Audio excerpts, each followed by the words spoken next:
Yaxshimisizlar? Bugun biz ko'rgazmani ikkinchi kuniga keldik. Eshikni tagiga qo'yadigan mana bunaqa nima deylardi bu? Xullas o'sha narsa turibdi. Gilamcha. Da. Har xili bor, har xil turdagi. Undan tashqari bizga yoqqan narsa mana bunaqa plet o'ranib nima qo'yadigan, ichiga matras nimasini chiqsa bo'ladi, matras deb. Nima? Xullas o'ranishga-da.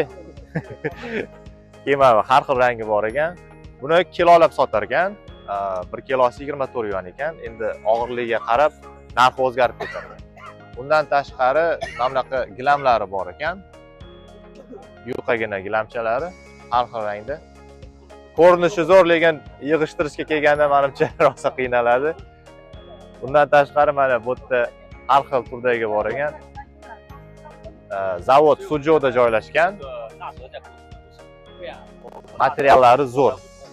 To'qilgan deyapti hammasi. Hozir endi keldik, hozir qarab chiqamiz, zo'r narsalar bo'lsa yana ko'rsatamiz.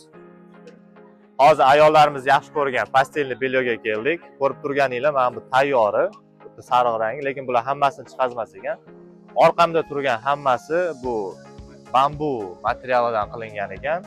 Narxi $20 deyapti. Undan tashqari boshqacha material bor ekan. Bu производственный nomi. Bu $50 ekan. Qimmat materialdan ekan, lekin sifati ko'rinib turibdi, zo'rligi.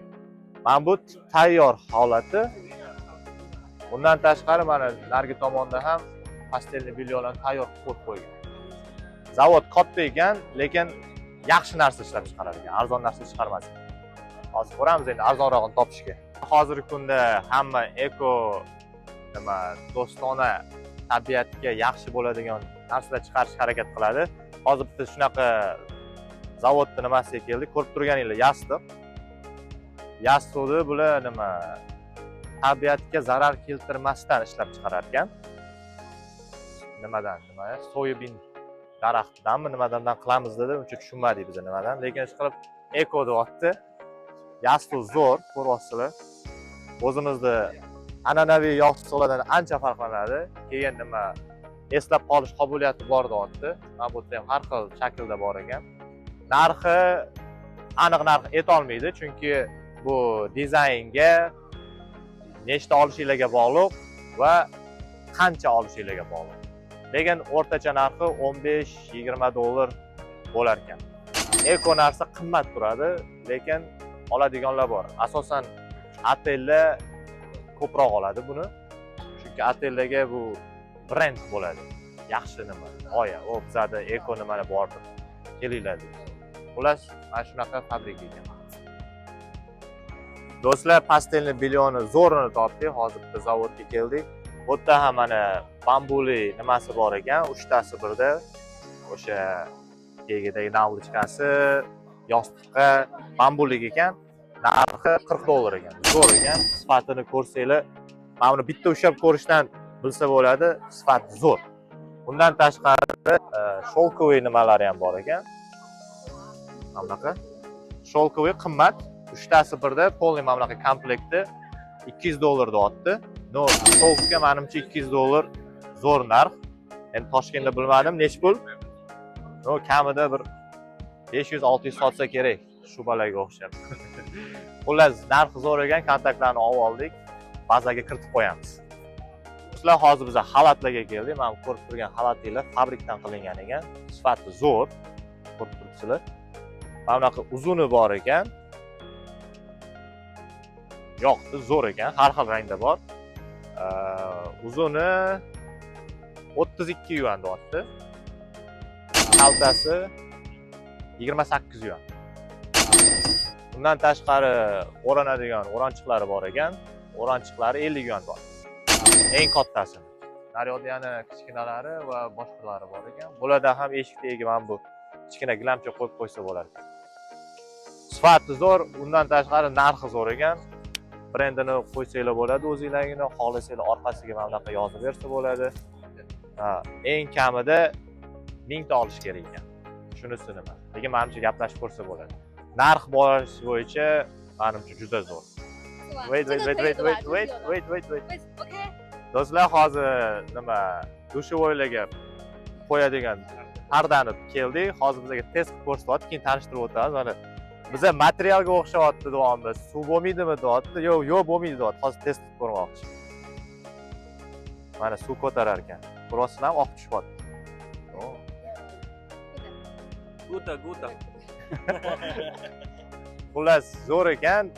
Mana bu materialga o'xshaydi, pardaga o'xshaydi ko'rsanglar, lekin suvni ko'taryapti.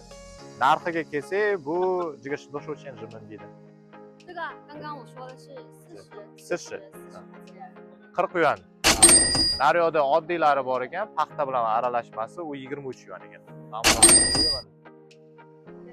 Bu boshqa ranglari. Hammasi pardaga o'xshaydi. Lekin suv ko'taradi. Mana bu endi o'zimiz biladigan dushovoyga nima qo'yadiganlarimiz mana. Bu jiga doshuvchi.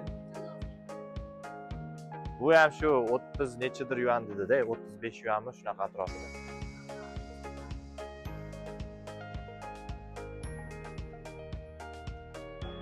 Ha, 22 yuan, 23 yuan. Juda arzon. Xullas, bilmadim. Izohlarda yozinglar, Toshkentda narxi necha bo'ladi. Nargisi lekin yengillik. Yangi narsa bozorda yo'q, pardaga o'xshaydi.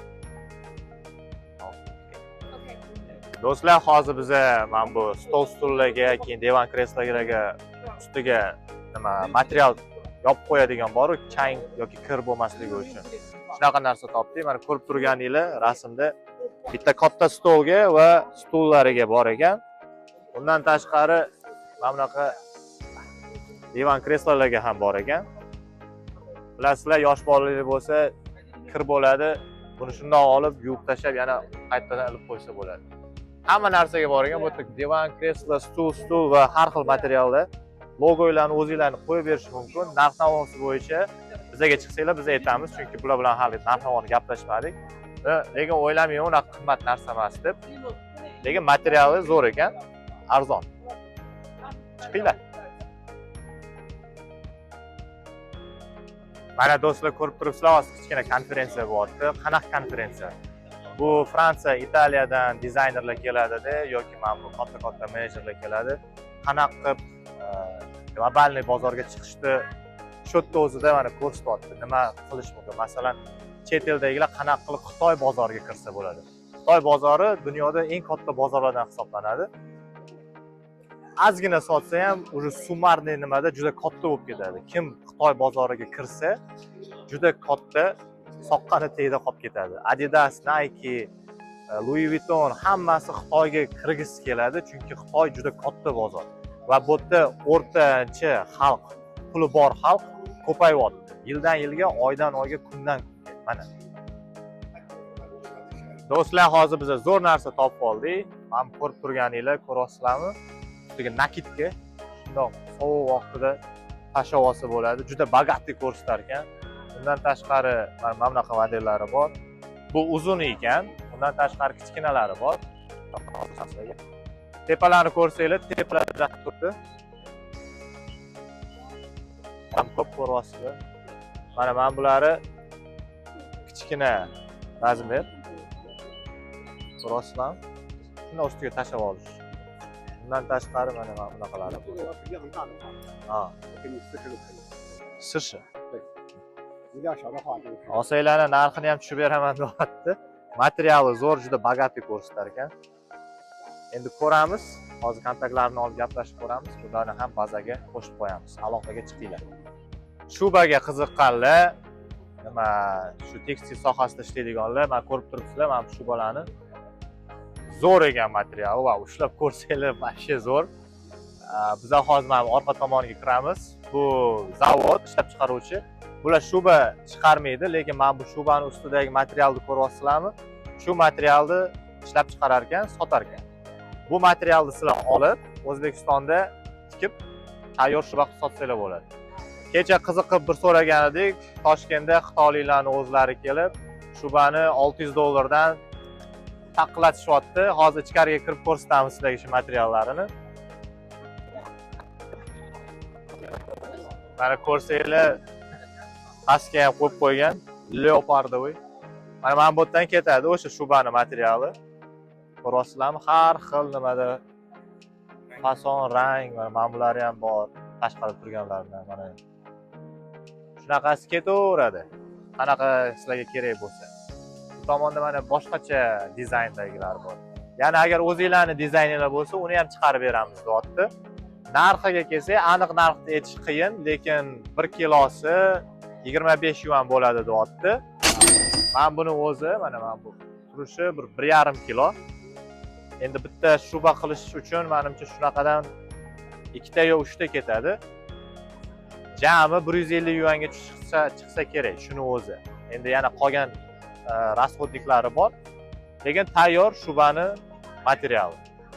Bazaga qo'shib qo'yamiz, zo'r zavod degan. Mana do'stlar, biz 2 kun shu ko'rgazmada yuribmiz. Ko'rgazmada 4 ta ekspo bo'lyapti. 2 kun ham yetmaydi bu ko'rgazmaga. Agar hamma narsani ko'raman desanglar, bizlarga izohlarda qoldiringlar, sizlarga nima qiziq bo'lgan bo'lsa, agar boshqa narsalar Xitoy haqida tegishli bo'lsa, uni ham yozib qoldirishlar mumkin. Biz yorishga harakat qilamiz. Obuna bo'lishni unutmanglar va like bosishni unutmanglar. Hammaga rahmat, salomat bo'linglar.